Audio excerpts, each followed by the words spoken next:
വീഡിയോയ്ക്ക് ഒരു ലൈക്ക് മറക്കല്ലേ. ചൈനയുടെ ചാരക്കപ്പലായ യുവാങ് വാങ് 5 മറ്റന്നാൾ ശ്രീലങ്കയിലെ ഹമ്പൻടോട്ട തുറമുഖത്തെത്തും. ഇന്ത്യയുടെയും അമേരിക്കയുടെയും കടുത്ത എതിർപ്പ് അവഗണിച്ച് കപ്പലിന് നങ്കൂരമിടാൻ കഴിഞ്ഞ ദിവസമാണ് ശ്രീലങ്ക അനുമതി നൽകിയത്.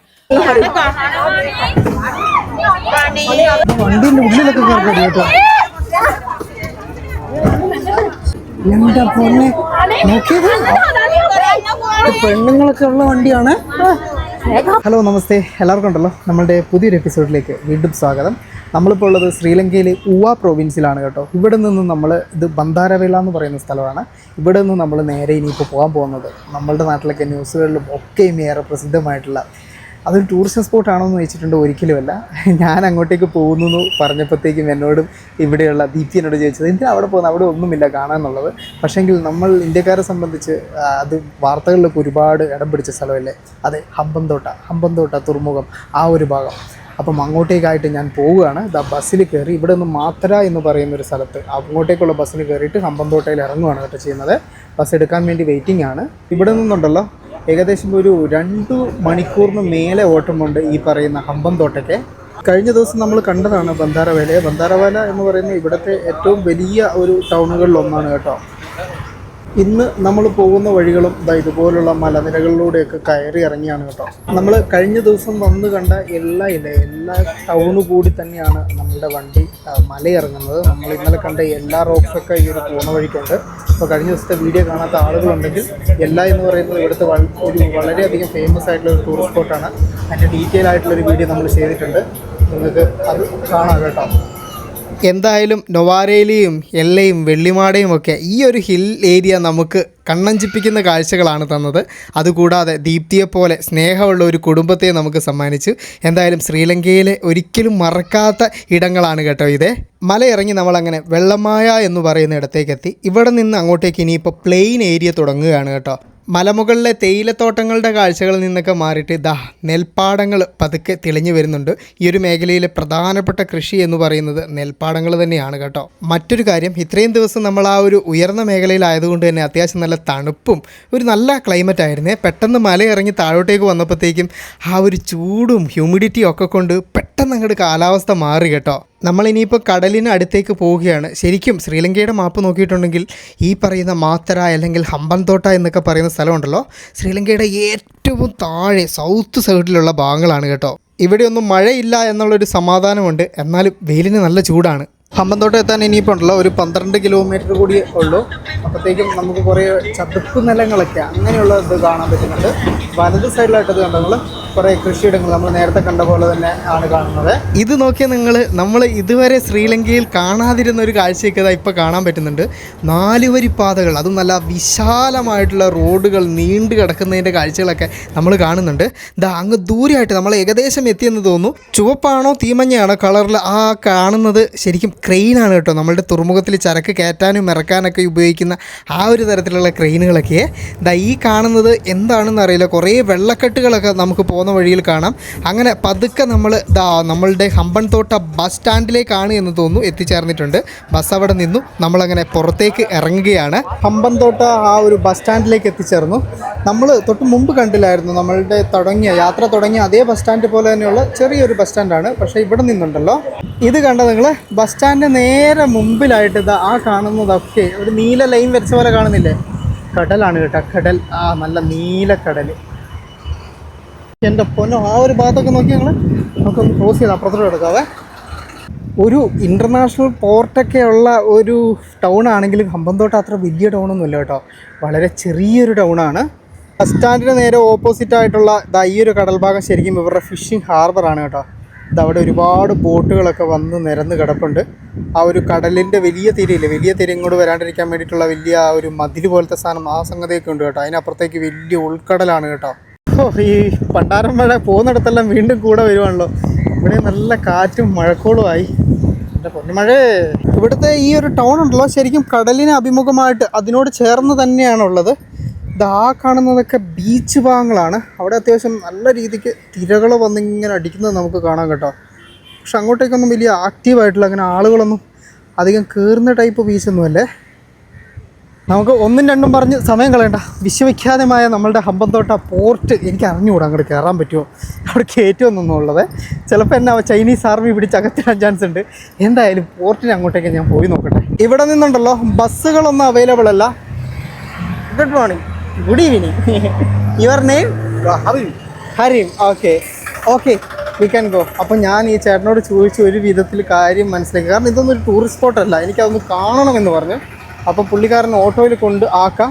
2000 രൂപ എന്നെ അവിടെ കൊണ്ടുപോയി ഇവിടെ go there see come here. Okay അപ്പം അതിന് 2000 രൂപയ്ക്ക് ആക്കാമെന്ന് പറഞ്ഞു. ഇനിയിപ്പോൾ എനിക്കധികം സമയമില്ല. ഇനിയിപ്പോൾ അധികം ഇങ്ങനെ തല്ലി പിടിച്ച് നിൽക്കാനും പോയി, അങ്ങോട്ടേക്ക് വണ്ടി പോകത്തില്ല, കുറേ പ്രശ്നങ്ങളുണ്ട്. അപ്പോൾ എന്തായാലും എനിക്ക് 2000 രൂപ പോയി കാണാം. നിങ്ങളെന്തായാലും കാണിച്ചേ പറ്റത്തുള്ളൂ. ഞാൻ ഹമ്പന്തോട്ട വന്നത് ഒരു ടൂറിസ്റ്റുകളും അല്ലെങ്കിൽ ഒരു ആളുകളും കാണിക്കാത്ത ആ ഒരു പോർട്ട് നിങ്ങളെ ഒന്ന് കാണിച്ചു തരണം. അതിന് വേണ്ടിയിട്ടാണ് കേട്ടോ. This place near by? Okay, I am coming from India. Kerala.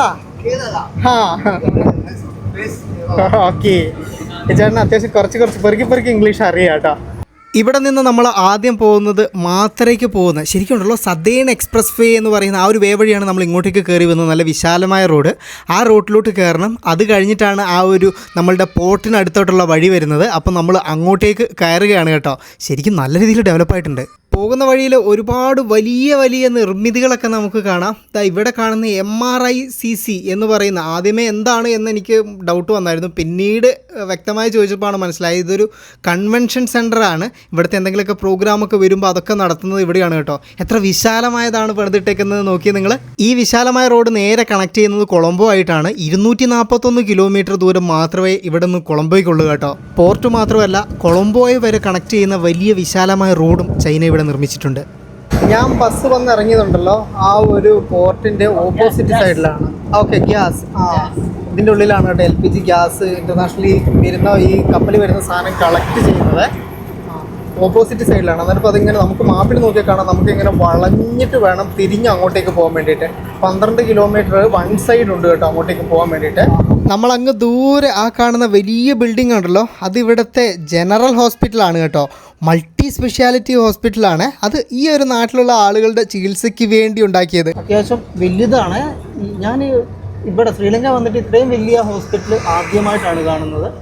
ഇത് കണ്ട, district general hospital Hambantota, big one. Free treatment, treatment ഒക്കെ ഇവർക്ക് ഫ്രീ ആണ് കേട്ടോ.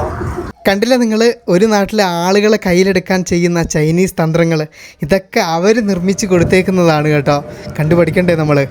ആ ഒരു വലത് സൈഡിലൊക്കെ ഉണ്ടോ നിങ്ങൾ, അതാണ് ശരിക്കും ഹൈവേ, എക്സ്പ്രസ് ഹൈവേ ആണ് അത്. ഗോള്, അതുപോലെ തന്നെ കൊളംബോ, മാത്തറ, അങ്ങോട്ടൊക്കെ പോകുന്ന ആ ഒരു ഹൈവേ, വലിയ ഹൈവേ കണ്ടോ നിങ്ങൾ. അങ്ങോട്ട് പോകാതെ ഈ നേരെ പോകുന്ന റോഡാണ് ശരിക്കും നമ്മളുടെ ഈ ഒരു പോർട്ടിലേക്ക് പോകുന്നത്. ഇത് അങ്ങ് ദൂരെയായിട്ട് നമുക്ക് പോർട്ട് കാണാം. അതുകൂടാതെ കണ്ട നിങ്ങൾ വലിയ കൂറ്റൻ മദർ ഷിപ്പുകൾ വന്ന് ചരക്കുകൾ ഇറക്കുന്ന കാഴ്ചയും നമുക്ക് കാണാം. എത്രയും വേഗം നമുക്ക് അതിൻ്റെ അടുത്തേക്ക് പോവാം. ഈ ഒരു ഭാഗത്തേക്ക് ശരിക്കും വന്നപ്പോൾ ഉണ്ടല്ലോ, ഇതുകൊണ്ട് നിങ്ങൾ 4 വരി പാത, വലിയ സ്പീഡ് ഹൈവേ, വലിയ എക്സ്പ്രസ് വേ, അതല്ലാതെയുള്ള ഇവിടുത്തെ ലോക്കൽ സ്ഥലങ്ങളെ കണക്ട് ചെയ്യുന്ന റോഡുകൾ വരെ അത്യാവശ്യം നല്ല രീതിയിൽ വലിയ രീതിയിൽ ഡെവലപ്പായിട്ടുണ്ട് കേട്ടോ. കൂടാതെ ഇതാ ഈ ഒരു മേഖലയിൽ എന്തൊക്കെയോ നിർമ്മാണങ്ങൾ നടക്കുന്നുണ്ട്. അങ്ങ് ദൂരെയായിട്ട് ആ ഒരു റെഡ് കളറിലായിട്ട് അതിൻ്റെ ടവർ തന്നെയാണ് കേട്ടോ തെളിഞ്ഞ് കാണുന്നത്. ഹമ്പന്തോട്ട ഇൻ്റർനാഷണൽ പോർട്ട് ഗേറ്റ് 3 മെയിൻ റോഡിൽ നിന്നുണ്ടല്ലോ ഞങ്ങൾ ഇടത്തേക്കുള്ള ഒരു ഡീവിയേഷൻ റോഡ് എടുത്തു. എനിക്ക് തോന്നുന്നു ഇത് പോർട്ടിലേക്കുള്ള വഴിയാണ് എന്ന് തോന്നുന്നു. മെയിൻ എൻട്രൻസ് അല്ല, കാരണം മെയിൻ പോർട്ടിൻ്റെ ഭാഗത്തോട്ട് അതൊരു ഇൻ്റർനാഷണൽ പോർട്ടാണ്, നമ്മൾ കയറ്റാൻ ചാൻസ് ഇല്ല. വേറൊരു വഴിയാണ് പോകുന്നത്. ഞാൻ ഈ ഒരു ഓട്ടോച്ചേട്ടനെ വിളിക്കാനുള്ള കാരണവും അത് തന്നെയാണ്. ഇവർക്കാവുമ്പോൾ നമുക്ക് കാണാൻ പറ്റുന്ന ഏരിയ അറിയാൻ വഴിയുണ്ട് ദൂരെ നിന്ന്. മിരിജിവില അങ്ങനെ പറയുന്ന ഒരു സ്ഥലത്തേക്കാണ് കൊണ്ടു പോകുന്നത്. ഇവിടെ നമുക്കുണ്ടല്ലോ സിമെൻറ്റ് ഫാക്ടറി, സിമെൻറ്റ് ഉണ്ടാക്കുന്ന ഫാക്ടറിയും കൂടി കാണാൻ കേട്ടോ. അത് ആ കാണുന്നത് വലിയ കൂറ്റൻ ഫാക്ടറിയാണ്. ഓക്കെ, അതിൻ്റെ മെറ്റീരിയൽസ് കാര്യങ്ങൾ ഇത് പോർട്ടിലോട്ട് പോകാൻ വേണ്ടിയിട്ടുള്ള വലിയ ലൈനൊക്കെ കണ്ടെങ്കിൽ ഉണ്ടാക്കിയേക്കുന്നത്. ശരിക്കും എനിക്ക് തോന്നുന്നു പോർട്ട് ടു ഷിപ്പ്. ഷിപ്പിൽ നിന്ന് സാധനങ്ങൾ അതിൻ്റെ അകത്തേക്ക് കൂട്ടിക്കൊണ്ടുവരും കേട്ടോ. ഇതാണ് ഇതിൻ്റെ 2ാമത്തെ ഗേറ്റ്, ഹമ്പന്തോട്ട ഇൻ്റർനാഷണൽ പോർട്ട് ഗേറ്റ് 2. ഈ പോർട്ടിലോട്ടുള്ള വഴിയിൽ ഇത് കുറച്ചും കൂടി ഇങ്ങോട്ട് വരുമ്പോൾ ഇവിടെ ആൾതാമസമൊക്കെ ഉള്ള സ്ഥലങ്ങളൊക്കെ ഉണ്ട്. ജനവാസ മേഖലയൊക്കെ തന്നെയാണ് കേട്ടോ. നമ്മളുണ്ടല്ലോ ദാ ഇവിടുത്തെ ചെക്ക് പോസ്റ്റ് വരെ വന്നു. ഇവിടെ ചെക്ക് പോസ്റ്റ് ഉണ്ട്, ഇതുണ്ടോ, അവിടെ നിന്നും എന്നെ തടഞ്ഞു. അതായത് നമുക്ക് ടൂറിസ്റ്റുകൾക്ക്, പ്രത്യേകിച്ച് വിദേശത്തു നിന്നുള്ള ടൂറിസ്റ്റുകൾക്ക് പോകാൻ പറ്റില്ല. ഇതാണ് ഹമ്പന്തോട്ട പോർട്ടിൻ്റെ മെയിൻ ബിൽഡിംഗ്. കണ്ടോ നിങ്ങൾ, ഇതാ ഈ സാധനം. അതിൻ്റെ അപ്പുറം ഇതാ അത് വഴി ചെന്നിട്ടുണ്ടെങ്കിൽ അവിടെ ഒരു വ്യൂ പോയിൻ്റ് ഉണ്ട് ആ ഒരു ഭാഗത്ത്. അവിടെ നിന്ന് നമുക്ക് പോർട്ട് ഇങ്ങനെ ദൂരെ നിന്ന് നോക്കി കാണാം. അത്തോട്ട് കയറ്റത്തില്ല, പക്ഷേങ്കിൽ അങ്ങോട്ട് പോകണമെങ്കിലും ഇവിടെയുള്ള ആളുകൾക്ക്, അതുപോലെ തന്നെ ഈ സ്കൂളിൽ നിന്ന് വരുന്നവർ അല്ലെങ്കിൽ ഫാമിലി ആയിട്ട് വരുന്നവർ, അത് ഈ നാട്ടുകാരെ മാത്രമേ വിടത്തുള്ളൂ. നമ്മളെപ്പോലുള്ള ആളുകളെ അനുവദിക്കത്തില്ല കേട്ടോ. സോ നമുക്ക് അങ്ങോട്ട് പോകാൻ പറ്റില്ല. അതായത് ഫുള്ള് ഇത് ചൈന കമ്പനിയാണ് റൺ ചെയ്യുന്നത്. അപ്പോൾ അവരുടെ കൺട്രോളിലാണ് കേട്ടോ ഉള്ളത്. എന്തായാലും എനിക്ക് നിങ്ങളെ പോർട്ടിൻ്റെ ഉൾഭാഗം കാണിച്ചു തരാൻ പറ്റിയില്ല. പക്ഷേങ്കിൽ ആ ഒരു പോർട്ടിൻ്റെ മെയിൻ ഗേറ്റ് വരെ ഞാൻ വന്നു. അതിൻ്റെ ആ ഒരു ബിൽഡിങ്ങുകൾ ഇതാ ഞാൻ കാണിച്ചുകൊണ്ടിരിക്കുന്നു. അവിടെ ഉണ്ടല്ലോ ആ ഒരു സെക്യൂരിറ്റീൻ്റെ അവിടെ വർക്ക് ചെയ്ത പുള്ളിക്കാരൻ വന്നിട്ട് ഖത്തറിൽ വർക്ക് ചെയ്തിട്ടുണ്ടായിരുന്നു. അപ്പം ഇതാ നമ്മളുടെ പോർട്ട് HPG, ഹമ്പന്തോട്ട ഇൻ്റർനാഷണൽ പോർട്ട്. പുള്ളി അന്നേരം പുള്ളിക്ക് ഹിന്ദി അറിയാവേ. അങ്ങനെ ഹിന്ദിയിലാണ് സംസാരിച്ചത്. അല്ലെങ്കിൽ ഇവർക്ക് വേറെ ഇംഗ്ലീഷ് വലിയ കാര്യമായിട്ട് അറിയില്ല. പിന്നെ സിംപിള് എനിക്കും അറിയത്തില്ലല്ലോ. അപ്പോൾ ഇനിയിപ്പോൾ എന്ത് ചെയ്യും? നമ്മുടെ ഓട്ടോച്ചേട്ടൻ സംസാരിച്ച് നോക്കി. അന്നേരം അവർ പറഞ്ഞു അവർക്ക് വിടാനുള്ള ഇതില്ല, നിർവാഹമില്ല, പോകാൻ പറ്റില്ല എന്നുള്ളത് തർപ്പിച്ച് തന്നെ പറഞ്ഞു കേട്ടോ. നമ്മൾ റിട്ടേൺ വരുന്ന വഴിക്കുണ്ടല്ലോ, ഇത് കണ്ടെങ്കിൽ അവിടെ നിന്ന് പോർട്ടിൽ വന്ന് ഇറങ്ങിയേക്കുന്ന കാറുകളാണ്, ചൈനീസ് കാറുകളാണ് കേട്ടോ അധികമേ. അതെല്ലാം എന്താ ഇവിടെ ഇങ്ങനെ കൊണ്ടുവന്ന് പാർക്ക് ചെയ്ത് വെച്ചിട്ടുണ്ട്. ഇങ്ങോട്ടേക്ക് ഇറക്കുന്നതായിരിക്കും, അല്ലെങ്കിൽ ചിലപ്പോൾ ഇവിടെ നിന്ന് കയറ്റി പോകാനുള്ളത്. അതായത് ഇവിടം ഒരു ബേസായിട്ടാണ് ചൈന ഈ ഒരു പോർട്ട് കണക്കാക്കുന്നത്. അപ്പോൾ അതിനൊക്കെ വേണ്ടിയിട്ടായിരിക്കും 100 കണക്കിന് കാറുകൾ ഇങ്ങനെ വന്ന് കിടക്കും കേട്ടോ. അല്ലെങ്കിൽ പിന്നെ പോർട്ടിൽ നമ്മൾ മെയിൽ അയച്ചിട്ട് അവിടെ നിന്നും പെർമിഷൻ കിട്ടണം, വ്യൂവിനുള്ള പെർമിഷൻ. അങ്ങനെ മാത്രമേ നമുക്ക് വരാൻ പറ്റത്തുള്ളൂ. അതിന് മുൻകൂട്ടി നമ്മൾ പെർമിഷൻ വാങ്ങണേ. അതിനെ ഷൂട്ട് ചെയ്യാനൊന്നും എന്തായാലും വിടത്തില്ല. നമ്മളെ റോഡിൻ്റെ ഇവിടെ വന്നിട്ട് അവിടെ ഉണ്ടല്ലോ ഒരു വലിയൊരു ഫാക്ടറി ഉണ്ട്. ഫാക്ടറി അല്ല, വണ്ടികൾ കൊണ്ടുവന്ന് ഇറക്കുന്ന സ്ഥലം. ചേട്ടൻ ഞാനിങ്ങനെ കാർ ഷൂട്ട് ചെയ്യുന്നുണ്ടപ്പം എനിക്ക് ഇതിലും കൂടുതൽ കാറ് പാർക്ക് ചെയ്ത സ്ഥലം അറിയാമെന്ന് പറഞ്ഞിട്ട് എന്നെ ഇങ്ങോട്ട് കൊണ്ടുവന്നതാണ്. നമുക്ക് എന്തായാലും അവിടം വരെ പോകാം, ഏത് വണ്ടിയാണെന്നുള്ളത് കാണാമല്ലോ. Advantis automobile logistics. Oh my god, അയ്യോ ഇല്ല, മറ്റേ സാധനം ഉടുമ്പ്. അമ്മേ എന്നാ വലുതാ ഇത്! ഉടുമ്പല്ലല്ലോ, ഉടുമ്പിൻ്റെ വലിയ സാധനമാണല്ലോ. ഗോ വെറുതെ എന്തിനാ അതിൻ്റെ കടി വാങ്ങുന്നത്? ജസ്റ്റ് ഇങ്ങോട്ട് കയറിയപ്പോഴുള്ളതാണ്. എനിക്ക് തോന്നുന്നത് BYD ആണ് കേട്ടോ. BYDയുടെ ഇലക്ട്രിക് കാറുകളാണ് കിടക്കുന്നത്. അത് കണ്ടാ, ഈ വണ്ടികൾ 100 കണക്കിന് വണ്ടികൾ ഇതാ ഇവിടെ കൊണ്ടുവന്ന് തട്ടിയിട്ടുണ്ട് കേട്ടോ. BYDയുടെ ചൈനയിൽ നിന്ന് മാനുഫാക്ചർ ചെയ്തിട്ട് ഇവിടെ കൊണ്ടുപോയി സ്റ്റോക്ക് ചെയ്യുന്നതാണ്. എന്നിട്ട് വേണമെങ്കിൽ ഇവിടെ ഇറക്കും, അല്ലെങ്കിൽ വേറെ രാജ്യത്തേക്ക് പോകണമെങ്കിൽ അങ്ങോട്ട് കൊണ്ടുപോകും. BYD കണ്ടങ്ങൾ. എന്തോരം കാറാണ് നോക്കി, എല്ലാം ഇലക്ട്രിക്കലാണ്, EV ആണ് കേട്ടോ. ഓ മൈ ഗോഡ്, 100 കണക്കിന് വണ്ടികൾ. ഇതിനൊന്നും ഒരു വിലയില്ല ദൈവം, ഇങ്ങനെ കൊണ്ടുപോയി കൂട്ടിയിട്ടേക്കുന്നത്.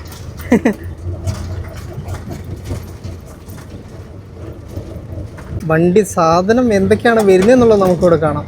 കണ്ടില്ലേ? എന്നാലും നിങ്ങൾക്ക് മനസ്സിലായില്ലേ എന്തിനാണ് ഇതുപോലൊരു പോർട്ട് ഈ ഒരു ഭാഗത്ത് ഏറ്റെടുത്ത് ചൈന നടത്തിയത് എന്നുള്ളത്. ഫുള്ള് BYDയുടെ. ഓ മൈ ഗോഡ്, കണ്ടോ നിങ്ങൾ, വെറൈറ്റി കളറുകൾ. നമുക്ക് ഏത് കളർ വേണം അതൊക്കെ ചൂസ് ചെയ്യാം. ഈ BYDക്ക് ഇവിടെ എത്ര രൂപയുണ്ടെന്നുള്ളത് ഞാൻ അന്വേഷിക്കാം. നാട്ടിൽ എത്ര, ഒരു വർഷത്തിൽ 5000 എണ്ണം കണ്ടല്ലേ ഇറക്കാൻ പറ്റത്തുള്ളൂ. അങ്ങനെ എന്തോ ഇതുണ്ടല്ലോ. ടാക്സ് ഭയങ്കര ടാക്സ് അല്ലേ. നോർമലി 30 ലക്ഷം രൂപയേ ഉള്ളൂ ഈ ഒരു വണ്ടിക്ക് നോർമൽ കേസിൽ. പക്ഷെ നമ്മുടെ നാട്ടിൽ ടാക്സ് ഒക്കെ അടക്കം വരുമ്പോഴത്തേക്കും വലിയ റേറ്റ് വരും.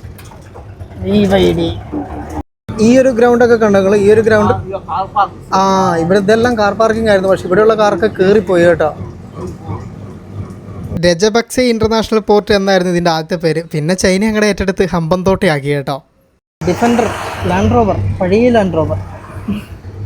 ഇതാ ഇവിടെയും നമുക്ക് റോഡ് സൈഡിലെ സ്ഥലത്ത് BYDയുടെ കാറുകൾ പാർക്ക് ചെയ്തേക്കുന്നതാണ്. ഇവിടെയുണ്ട് 100 കണക്കിന് കാറുകൾ. കണ്ടെങ്കിൽ പല കളറിൽ, പല ഇതിലെ. വാവ്, അകത്ത് കയറി കാണാൻ പറ്റുമോ എന്നുള്ളത് ആ ചേട്ടൻ ചോദിക്കാൻ പോയിട്ടുണ്ട്. പെർമിഷൻ കിട്ടുവാണെങ്കിൽ നമുക്ക് കാണാം, ഇല്ലെങ്കിൽ നമുക്ക് ദൂരെ നിന്ന് കാണാം. ഇത് ഇഷ്ടം പോലെ വണ്ടികൾ. ഒന്നും കിട്ടിയില്ല. അത് കഴിഞ്ഞ് കുറച്ചും കൂടി മുമ്പോട്ടേക്ക് ചെല്ലുമ്പോൾ ഇവിടെ വീണ്ടും കുറേ അധികം. എൻ്റെ പൊന്നെ, ഇവിടെ ഉണ്ടല്ലോ ഈ ഒഴിഞ്ഞു കിടക്കുന്ന സ്ഥലങ്ങൾ എത്രയുണ്ടോ അവിടെ എല്ലാം ഇതിൽ ഈ ഒരു കാർ ആക്കിയിട്ടുണ്ട് BYDയുടെ. ഓ മൈ ഗോഡ്, ഈ ഒരു ഭാഗത്ത് നോക്കിയാൽ 100 കണക്കിന്. എൻ്റെ പൊന്നെ, അതും BYDയുടെ പല മോഡലിലുള്ള വണ്ടികൾ ഇവിടെ കൊണ്ടുവന്ന് ഇറക്കിയിട്ടുണ്ട്. എനിക്കൊന്ന് ചൈനയിൽ നിന്ന് BYD മാത്രമാണ് ഇപ്പോൾ ഇങ്ങോട്ടേക്ക് ഇറക്കിയേക്കുന്നത്. അതും എല്ലാം EV ആണ്. നമ്മൾ അവിടെ നിന്ന് വീണ്ടും ഇതാ ഹൈവേയിലേക്ക് വന്ന് കയറി. ഇപ്പം നമുക്ക് ആ ഒരു സിമെൻറ്റിൻ്റെ ഫാക്ടറി ഇല്ലേ, ഇതുണ്ടെങ്കിൽ അത് വലിയ രീതിയിൽ കാണാം. എല്ലാം ഈ ഒരു ചൈനീസ് ഇതിൻ്റെ അണ്ടറിലുള്ളതാണ് കേട്ടോ. ഇവിടെ ഉണ്ട് കേട്ടോ. എൻ്റെ 100 കണക്കിന് കാറുകൾ, കുറേ കാറുകൾ കൊണ്ടുവന്ന് ഈ സൈഡിലുള്ള സ്ഥലങ്ങളൊക്കെ ഫ്രീ ആയിട്ട് എവിടെയൊക്കെ ഉണ്ടോ ആ സ്ഥലങ്ങളിലൊക്കെ BYDയുടെ വണ്ടികൾ ഇതുകൊണ്ട് നിങ്ങൾ കിടക്കുന്ന കിടപ്പുണ്ടോ, കുറേ കൊണ്ടുവന്ന് ഇവിടെ ഇട്ടിട്ടുണ്ട്. ശരിക്കും നോക്കിയാൽ നിങ്ങൾ ചൈന ഈ ഒരു ഹമ്പൻതോട്ട തുറമുഖം ഏറ്റെടുത്തേക്കുന്നത് 99 വർഷത്തേക്കാണ് കേട്ടോ. അവരുടെ സാധനങ്ങളുടെ കയറ്റി ഇറക്കുമതികൾക്കൊക്കെ വേണ്ടിയിട്ട്. ഇതിൻ്റെ ഗുണമാർക്കാണ് കിട്ടുന്നത്. ഇതുപോലെ ചൈനയിൽ പ്രവർത്തിക്കുന്ന വിവിധ കമ്പനികൾക്ക് അവരുടെ ഉൽപ്പന്നങ്ങൾ വളരെ ഈസി ആയിട്ട് ലോകത്തിൻ്റെ വിവിധ ഭാഗങ്ങളിലേക്ക് കയറ്റി അയക്കാൻ വേണ്ടിയിട്ട് അതുകൊണ്ട് അവർക്ക് സാധിക്കും. അതിന് ആ ഒരു ഗവൺമെൻറ്റും അവിടുത്തെ കമ്പനികളും ഒരുമിച്ച് ചേർന്ന് പ്രവർത്തിക്കുകയാണ് കേട്ടോ. നമ്മളും ഇത് കണ്ടു പഠിക്കണ്ടേ. ദൂരെ നിന്ന് ഒരിക്കൽ കൂടി ഹമ്പൻതോട്ട ആ ഒരു ഹാർബറിൻ്റെ അല്ലെങ്കിൽ പോർട്ടിൻ്റെ വലിയ കൂറ്റൻ 1, 2, 3, 4, 5 വലിയ ടവറുകൾ ക്രെയിൻ എന്നല്ല പറയുന്നത്, അത് നമുക്ക് ഇവിടുന്ന് കാണാൻ കേട്ടോ. ഞാൻ നിങ്ങളെ അവസാനമായിട്ട് ഒരിക്കൽ കൂടി ഒരു പോർട്ടിനെ കാണിച്ചു തരാം. നമ്മൾ നേരത്തെ പോയി അവരോട് പെർമിഷൻ ചോദിച്ച ബിൽഡിംഗ് നിൽക്കുന്നതാണ് ആ ഒരു ബിൽഡിങ്. ആ ബിൽഡിങ്ങിനോട് ചേർന്ന് തന്നെ അതെന്തല്ലോ സാധനങ്ങളൊക്കെ എടുത്ത് തൂക്കി വെക്കുന്നതാണെന്ന് തോന്നുന്നു. കപ്പലിൽ നിന്ന് 1, 2, 3 ഇതിലേതാണത്, ഇത് കൊണ്ടോ എൻ്റെ ആ പോലെ 1, 2, 3, 4, 5 മെയിൻ ക്രെയിനുകൾ കപ്പലിൽ നിന്ന് സാധനം ഇത് ഇറക്കിക്കൊണ്ടിരിക്കുന്നുണ്ട്. അതാണ് നമുക്ക് കാണുന്നത്. ഞാൻ കുറച്ചധികം ദൂരെ നിന്നാണ് നിങ്ങളെ സൂം ചെയ്ത് കാണിക്കുന്നത്. പുറത്തുനിന്ന് വരുന്ന ഒരു ടൂറിസ്റ്റായിട്ടുള്ള ഒരു വിദേശ പൗരന് ഇത്രയും അടുത്ത് ആ ഒരു ഹമ്പൻതോട്ട ഇത് കാണാൻ പറ്റത്തുള്ളൂ. അല്ലെങ്കിൽ മുൻകൂട്ടി പെർമിഷനൊക്കെ വാങ്ങണം. എന്തായാലും ആ ഒരു കപ്പലിൻ്റെ അടിഭാഗത്ത് എഴുതിയേക്കുന്ന ആ ഒരു ഇതൊക്കെ കാണുമ്പോൾ നിങ്ങൾക്ക് മനസ്സിലാവില്ല, എഴുത്ത് അത് ചൈനീസ് ലെറ്ററാണ്. വലിയ വലിയ മദർഷിപ്പിൽ സാധനങ്ങൾ അങ്ങോട്ട് കൊണ്ടുവന്ന് തള്ളുവാണ് കേട്ടോ. BYDയുടെ ഒക്കെ കാറൊക്കെ ആയിരക്കണക്കിന് കാറുകളാണ് ഇവിടെ കൊണ്ടുവന്ന് ഇറക്കിയിട്ടുള്ളത്.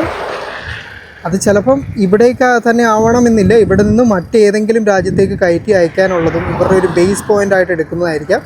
എന്തായാലും ഹമ്പൻതോട്ട, ആ വിവാദപരമായിട്ടുള്ള ഹമ്പൻതോട്ട പോർട്ട് ഇതാണ്. അതിൻ്റെ ഏറ്റവും അടുത്ത് നിന്ന് എനിക്ക് നിങ്ങളെ മാക്സിമം കാണിച്ചു തരാൻ പറ്റുന്ന കാഴ്ചയും ഇതാണ് കേട്ടോ. ഇതേ തീരത്ത് തന്നെയാണ് കേട്ടോ ചൈനയുടെ ആ ഒരു ചാരക്കപ്പൽ വന്നടുത്തിട്ടുണ്ടായിരുന്നത്. അന്ന് നമ്മളുടെ നാട്ടിലെ വാർത്താ ചാനലുകളിലൊക്കെ അത് പ്രധാനപ്പെട്ട വാർത്തകളായിരുന്നു. ശരിക്കും ഇന്ത്യയും അതുപോലെ തന്നെ അമേരിക്കയും മറ്റു രാജ്യങ്ങളും ജപ്പാനും ഒക്കെ അതിനെ എതിർത്തിരുന്നെങ്കിലും അവർ നൈസായിട്ട് ഇവിടെ വന്ന് ഇവിടെ ആ കപ്പൽ അടുപ്പിച്ച് ഇവിടെ നിന്ന് വേണ്ട ഡാറ്റകളൊക്കെ എടുത്ത് നൈസായിട്ട് അവർ തിരിച്ചു പോയി കേട്ടോ. ഒരു പോർട്ടൊക്കെ സ്വന്തമായിട്ട് കയ്യിലുണ്ടെങ്കിൽ ഇതാണ് ഗുണം. ആരും പറയുന്നത് കേൾക്കേണ്ട ആവശ്യമില്ല. നമ്മളെല്ലാവരും യുദ്ധം വരുമ്പോൾ എല്ലാവരും ഇങ്ങനെ നോക്കിയിരിക്കുന്നു, നമുക്ക് അടി അങ്ങ് ലഡാക്കിൻ്റെ ഈ കാശ്മീരിൻ്റെ അങ്ങ് മേലെ സൈഡിലൊക്കെ കിട്ടുള്ളൂ എന്നുള്ളത്. പക്ഷേ അങ്ങനെയല്ല, നമുക്ക് ആദ്യം കിട്ടാൻ പോകുന്ന അടി നമ്മളുടെ സൗത്ത് സൈഡിലായിരിക്കും. പ്രത്യേകിച്ച് നമ്മളുടെ നാവിക ആസ്ഥാനമൊക്കെ ഉള്ള കൊച്ചിയിലൊക്കെ അങ്ങനെയുള്ള സ്ഥലങ്ങളാണ് ഇവരൊക്കെ ആദ്യമേ ലക്ഷ്യം വെക്കുക. ഇങ്ങനെ വെള്ളക്കെട്ട് കുറേ ഇങ്ങനെ കിടക്കുന്നുണ്ട്. അപ്പോൾ എന്നോട് അപ്പം പറഞ്ഞു അതൊരു ഷോൾ കോർപ്പറേഷനാണ്. എനിക്ക് എന്താണ് ഷോൾ എന്നുള്ളത് മനസ്സിലായില്ല. അന്നേരം ഇപ്പോൾ വണ്ടി നിർത്തിയിട്ട് പറഞ്ഞു വാ കം ഞാൻ കാണിച്ചു തരാമെന്ന്. ആ വണ്ടി ഒന്ന് പാസ് ചെയ്ത് പോട്ടെ. അവിടെ കടലിൽ പോയിട്ടുണ്ട്. എന്താണ് ഷോള്? അതെന്താണ് സാധനം? എന്തോ കടലിൽ വളരുന്ന എന്തോ ഒരു ജീവിയാണ്. നമുക്ക് പോയി കാണാമല്ലോ. Shawl corporation. ഓക്കെ, ഇതിപ്പോൾ കാണിച്ചു തരും തന്നെ. Chicken. Okay, what is shawl? ഇതാണ് സാധനം. സാൾട്ട്. ഓക്കെ. സാൾട്ട് ഉപ്പുപാടങ്ങളാണ് കേട്ടോ. അത് ഉപ്പ്. ഞാൻ വിചാരിച്ചെന്താ വേറെ സംഭവമാണ്. ഉപ്പുപാടം തന്നെയാണ് കേട്ടോ. ഉപ്പ്. യു ആർ ഓൾസോ സേയിങ് ഉപ്പ്? ഓക്കെ, ഫോർ അസ് ഓൾസോ ഉപ്പ്. അത് ഇംഗ്ലീഷ് പറഞ്ഞുകൊണ്ട് മനസ്സിലാവേണ്ടത് ചെയ്യുന്നത്. ഇവിടുത്തെ ഉപ്പുണ്ടല്ലോ ഇപ്പോൾ ഓൾമോസ്റ്റ് ഇവിടെ ഉണ്ടാക്കുന്നതൊക്കെ കുറഞ്ഞു എന്നാണ് പറയുന്നത്.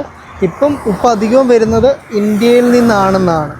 നല്ല നീല കളറിൽ ആ ഒരു ആകാശത്തിൻ്റെ കളറൊക്കെ കൂടി ചേരുമ്പോഴത്തേക്കുണ്ടല്ലോ വല്ലാത്തൊരു കളർഫുൾനെസ് ആണ് കേട്ടോ ഇവിടെ.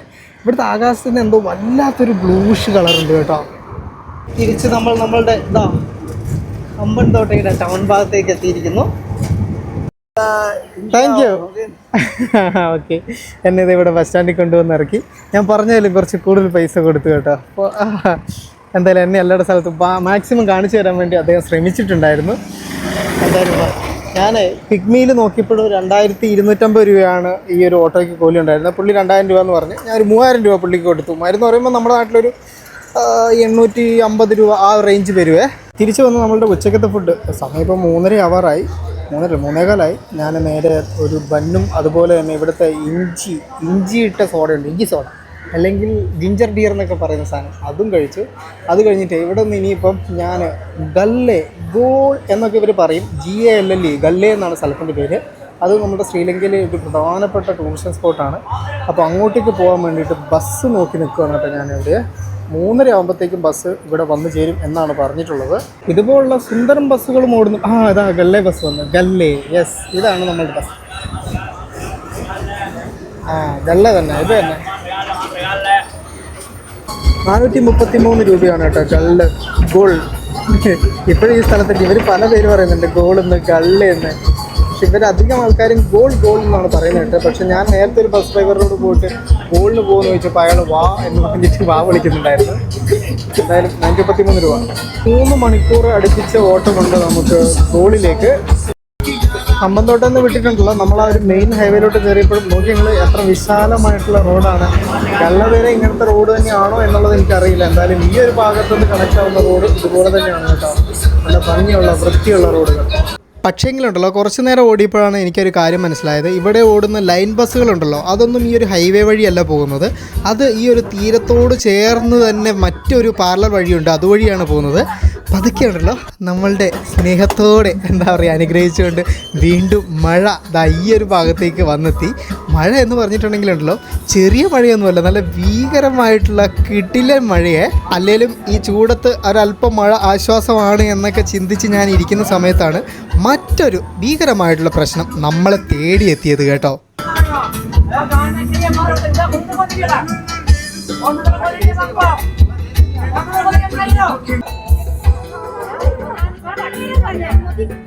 നമ്മളുള്ള കുറച്ചും കൂടി മുമ്പോട്ട് വന്നപ്പോഴത്തേക്കും വണ്ടിയുടെ മുമ്പിൽ ഒരാൾ ഇതുണ്ട്, ആ ചങ്ങായി വടിവാളൊക്കെ ആയിട്ട് നിൽക്കുന്നേ. ഇവിടെ ഇറങ്ങി പോവാന്ന് പറഞ്ഞിട്ട് മറ്റേ കണ്ടക്ടറിനെ വിളിച്ചിറക്കി, അത് കഴിഞ്ഞിട്ട് ഡ്രൈവറിനെ വിളിച്ചിറക്കിയത് തല്ലുമൊക്കെ ചെയ്യുന്നുണ്ട് കേട്ടോ. ഇതിന് എന്തും ഇതിന് ചെയ്യുന്നത്, ആൾക്കാരൊക്കെ നോക്കി വെക്കുന്നുണ്ട്. ഞങ്ങള്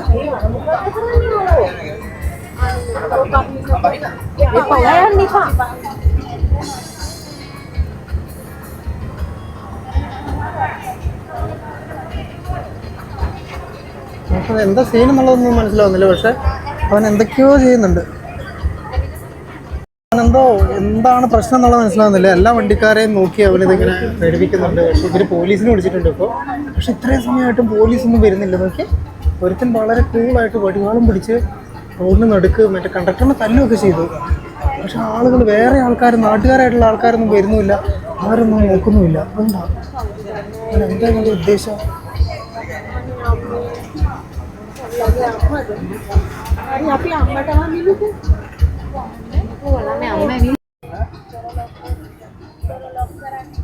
പതിനഞ്ച് മിനിറ്റിന് മേലെയായി കേട്ടോ ഇവൻ നട റോഡിൽ വണ്ടി നിർത്തിയിട്ട് ഇവിടെ ഇങ്ങനെ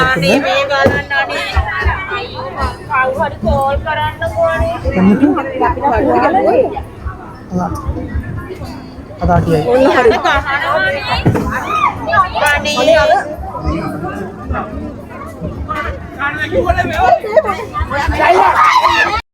വണ്ടീൻ്റെ ഉള്ളിലൊക്കെ കയറി കേട്ടോ.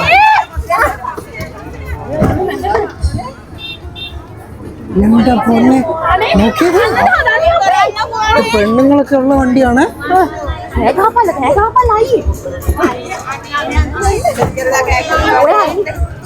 അയാളെ അകത്ത് കയറി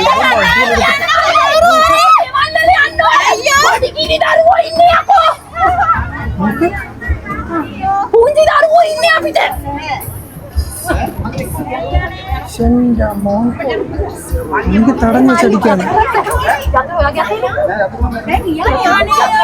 ഞാൻ ആദ്യമായിട്ടാണ് കേട്ടോ ഇതെന്താ ഇവിടെ പോലീസ്.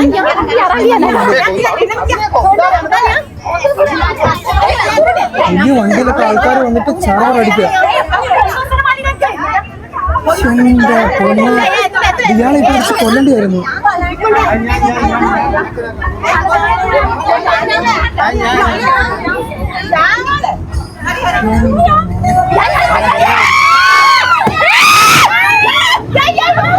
വണ്ടി കൊണ്ടല്ലോ എടുത്ത് ചേസ് ചെയ്ത് പോവാണ്.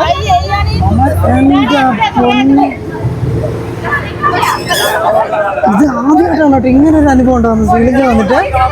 എന്തോ ഇപ്പം പുറകെ അവർ വരുന്നുണ്ട്, വണ്ടി എന്നിട്ട്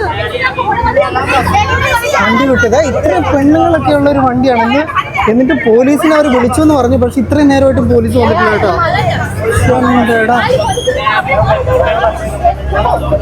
ഇനിയിപ്പോൾ നേരെ പോലീസ് സ്റ്റേഷനിലോട്ട് എന്താ പോകാനാണ് പറഞ്ഞിട്ടുള്ളത്. അങ്ങനെ ചേച്ചി പോവാണ്, അവന്മാർ പുറകെ വരുന്നുണ്ട്.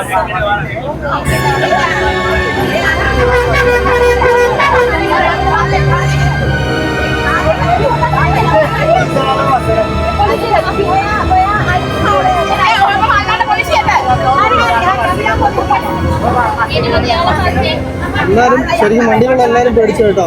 അതെന്തോ ഇവരുമായിട്ടുള്ള എന്തോ പ്രശ്നമാണ് വണ്ടിക്കാരുമായിട്ടുള്ളത്. പക്ഷെ വണ്ടിയിലുള്ള ബാക്കിയുള്ളവർക്കും കൂടി പ്രശ്നമാകുന്ന രീതിയിലാണ് അവന്മാരത് ചെയ്തത്. പുറകെ ചേസ് ചെയ്ത് വരുന്നുണ്ട്. അപ്പോൾ വണ്ടി ഇപ്പോൾ പോലീസ് സ്റ്റേഷനിലോട്ട് വിടാനാണ് പറഞ്ഞിട്ടുള്ളത്. പോലീസ് സ്റ്റേഷനിലോട്ട് പോകുന്നുണ്ട്. അത് അയാൾക്ക് നല്ല, നമ്മുടെ വണ്ടിയുടെ കണ്ടക്ടറാണത്. ചങ്ങായിക്ക് നല്ല അടി കിട്ടി, അവിടെ തലക്കെട്ടടിച്ചു.